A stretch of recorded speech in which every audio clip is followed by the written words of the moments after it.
warahmatullahi wabarakatuh. Waalaikumsalam warahmatullahi wabarakatuh. Untuk hari ini kita pelajarannya pendidikan agama ya. Sebelum memulai pembelajaran pada hari ini, untuk ketua kelasnya siapa? Pak. DPP untuk berdoa terlebih dahulu ya. Gimana DPP? Ya, berdoa mulai.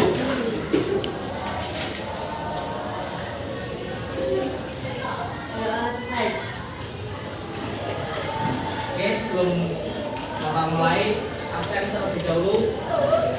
Adia Rizky A, Ahmad Ubin, Al Fajri Soke, Amelia, Askar Maulidatul Aib, Nabi Aska Ramadan, Ruby Setiawan, Fatan Hidayat, Beda Bayi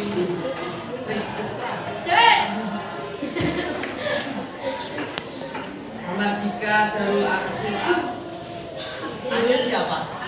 Abdul. Abdulnya bisa. Isnan Daya Alhuda. Kinanti Melisa. Maulana Fitri. Maulana Yusuf Ali. Maulida Hanifah. Muhammad Ibrahim A. Ini Abdul lagi apa bukan? Damara. Oh bukan. Muhammad Mustafa Wibowo. Muhammad Zakaria. Lalu kita apa? Sebenarnya. Dari kapan? Wah, kan dia temannya yang sakit sudah sembuh ya, bisa baca lagi sama kalian ya. Terus Dian Kiana, Najwa Nur Nafisa, Rabin Said Syabana, Akif Di, ya, Rafa, Isma Ida Novianti, Rizka Amelia Putri, Rizky Agus Syahputra, Sekar Asli Lelatu, Cobutul Istimewa, Sofa Aulia Ramadhani, Suci Tri Pertiwi, Pani Indah Lestari, Bintang. Tapi yang hari ini yang nggak berangkat cuma satu ya, Muhammad Zakaria. Ini anak kebutuhan dari pelajaran pendidikan agamanya LKS.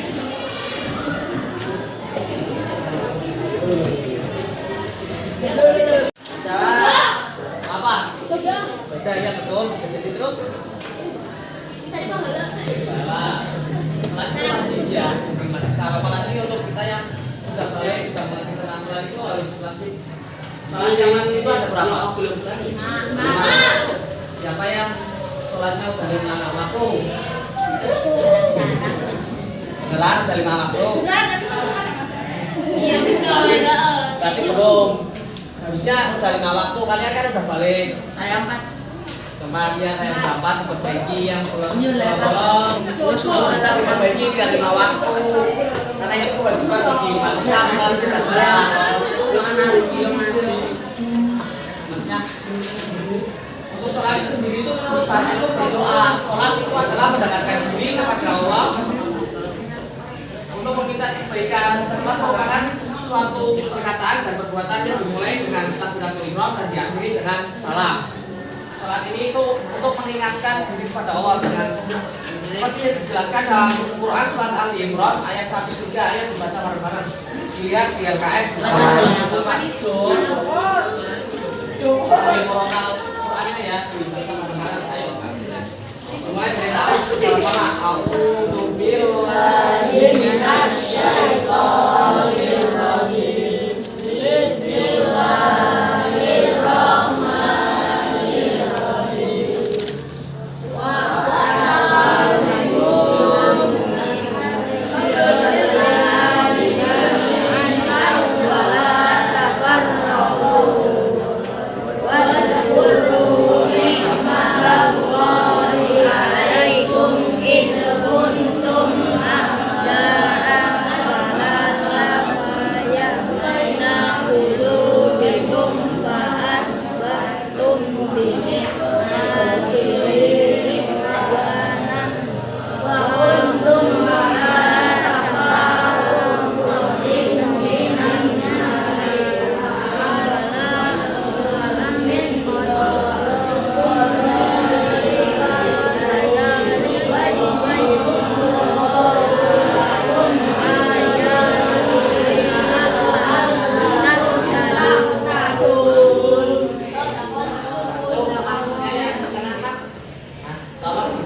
artinya ya?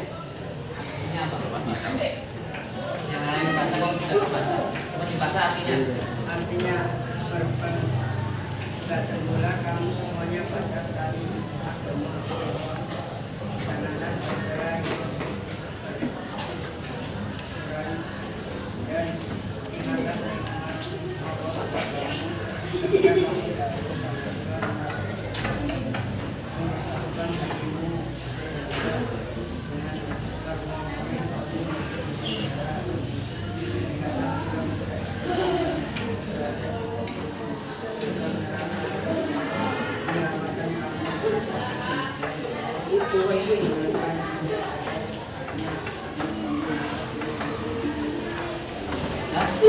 Oke, siapa yang sudah tahu dari arti ayat tersebut? Jadi intinya itu ya kita harus berpegang teguh kepada semua tali agama Allah seperti sholat, zikir dan amalan lainnya. Janganlah bercerai-berai, harus mengikuti apa aturan dari Allah, aturan yang diperintahkan oleh Rasulullah, dan ingatlah nikmat Allah kepadamu ketika kamu dulu bermusuh. Dan kalau Allah mempersatukan hatimu sehingga dengan karunia-Nya. Intinya kalian semua itu harus ingat kepada Allah, jangan ingatnya pas lagi susah aja, pas lagi susah berdoa terus, tapi kalau udah senang itu apa melupakannya itu tidak boleh, harus tetap selalu ingat. Jadi kalau kepada orang tua itu juga, kalau kepada orang tua jangan malunya, kalau ada maunya, kalau lagi ingin minta uang, kalau disuruh mau, kalau tidak ingin minta uang disuruh nanti itu nggak boleh. Jadi kita harus selalu manut kepada perintahnya.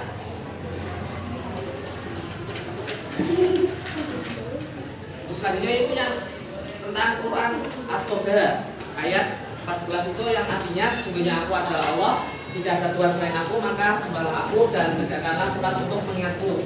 Jadi semuanya itu harus sembah kepada Allah dan selalu ingat kepadanya. Terus sholat menjadi salah satu bukti ketergantungan manusia terhadap Allah sebagai penciptanya. Kita diperintahkan untuk melaksanakan ibadah sholat dengan khusyuk dengan firman Allah surah Al-Baqarah ayat 238. Ayo baca bareng lagi. Halaman 29, yuk baca sambil urutannya.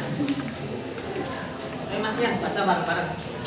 Mulai dari tahu sih, a'udzu billahi minasy syaithanir rajim. Bismillahirrahmanirrahim. Yang bawahnya maksudnya kafidu.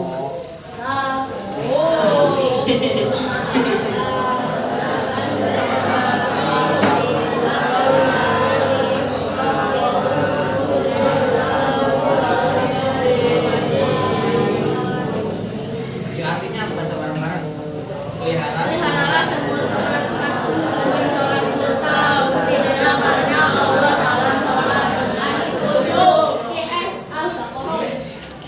Ada kurung 2 sama dengan 28. Ya, ini surat Al-Baqarah ayat 28 tentang kekhusyuan.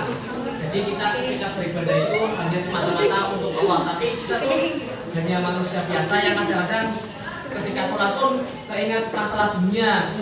Bahkan ada suatu cerita pada zaman Rasulullah itu sahabat Ali diperintahkan oleh Rasulullah untuk sholat dengan khusyuk 2 rakaat. Cerita ini bermula itu pada saat Rasulullah SAW bersama sahabatnya sedang duduk santai-santai di masjid sambil menunggu sholat jamaah. Terus ada seseorang datang dari suku Badui, itu bertanya tentang kekhusyuan sholat. Sebelum Rasulullah menjawab, terus pada saat itu sahabat Ali itu mencelutuk tiba-tiba bilang kepada itu seseorang yang dari suku Badui itu yang bilang tentang khusyuan sholat, kata Ali itu tidak diterima oleh Allah. Tetapi Rasulullah pada saat itu langsung memerintahkan kepada sahabat Ali untuk melakukan sholat 2 rakaat dengan khusyuk, tidak melibatkan urusan dunia. Pada saat itu sahabat Ali pun menyanggupi tentang itunya apa? Sholat tantangannya dari Rasulullah, sahabat Ali mengambil wudhu, tapi setelah wudhu digoda oleh hadiah sama Rasulullah, yaitu dengan kalau bisa melaksanakan sholat 2 rakaat dengan khusyuk tanpa melibatkan apa namanya tanpa melibatkan dunia ya, itu akan dikasih hadiah sorban. Tinggal milih sorban yang ada 2 sorban, kalau tidak salah itu namanya sorban Syam sama sorban Yaman. Itu sorban terbaik dari Rasulullah SAW. Terus sahabat Ali pun langsung sholat 2 rakaat sesuai yang diperintahkan oleh Rasulullah. Tapi setelah selesai, sahabat Ali pun mengadu pada Rasulullah bahwa sholatnya pun dia belum bisa khusyuk. Yang pada rakaat pertama dia sangat khusyuk, sangat tidak ingat dunia, hanya semata untuk Allah. Terus pada rakaat kedua, sahabat Ali itu kepikiran tentang dia yang akan diberikannya. Berarti dia masih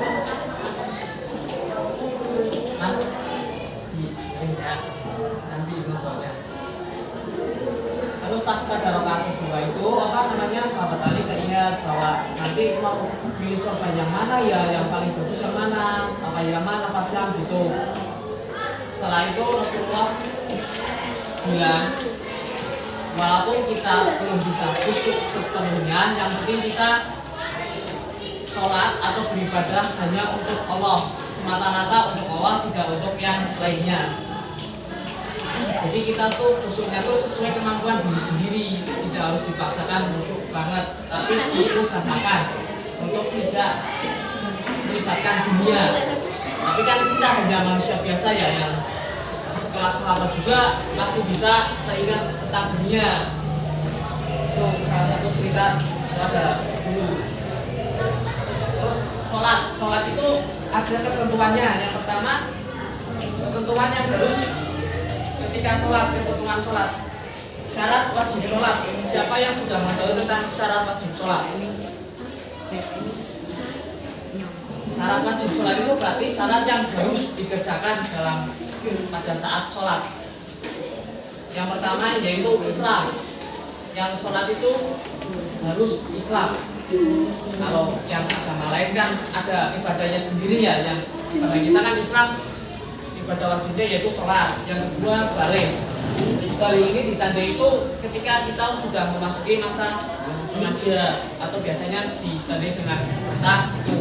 Kalau tidak, kita sudah mengetahui tentang sholat. Terus berakal. Kalian semua punya akal kan?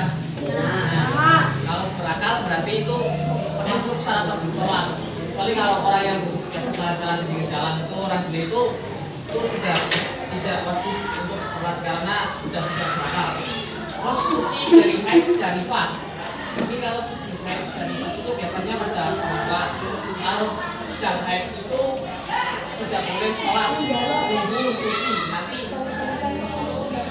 Kalau pada yang laki-laki itu kalau mandi, kalau berjuluk itu tidak boleh sholat, harus mandi wajib terlebih dahulu.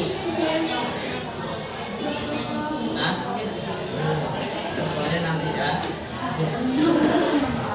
Nah, yang selanjutnya terjaga atau tidak sedang tidur. Kalau sholat kita tidur itu sholatnya batal, bahkan tidurnya juga batal karena hilang akal itu membatalkan sholat dan tidur. Terus mengetahui telah masuk waktu sholat, jangan kita waktunya sholat itu belum boleh sholat, tunggu di waktunya sholat datang. Terus setelah sampai dakwah padanya, jadi kalau setelah sampai dakwah padanya itu kalian itu pernah mendengar seruan sholat tentang serangan sholat kan sekarang banyak ya tentang sholat itu. Nah kalian itu sudah wajib, jadi kalian harus berusaha sholat 5 waktu, yang belum 5 waktu diusahain biar menjadi 5 waktu, kalian berusaha. Siapa yang sholatnya sudah 5? Tadi kan itu, tapi sudah belum ya. Yang 4 kali, sholatnya 4 kali. Yang 4 kali bisa. Biasanya yang bolong apa sholat apa? Bolong satu. Kenapa? Karena kesiangan. Kalau kali cuma subuh sulit. melarang sholat, melarang. Misalkan sholat yang 3 kali siapa? Alhamdulillahirrahmanirrahim. Ini istirahat dulu ya, nanti lanjut coba-coba.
Kita sebagai umat Muslim kita harus menjaga sholatnya karena sholat itu yang agama. Jadi yang sholatnya masih bolong-bolong, usahakan untuk biar dengan bolong terus biar sholat semua 5 waktunya.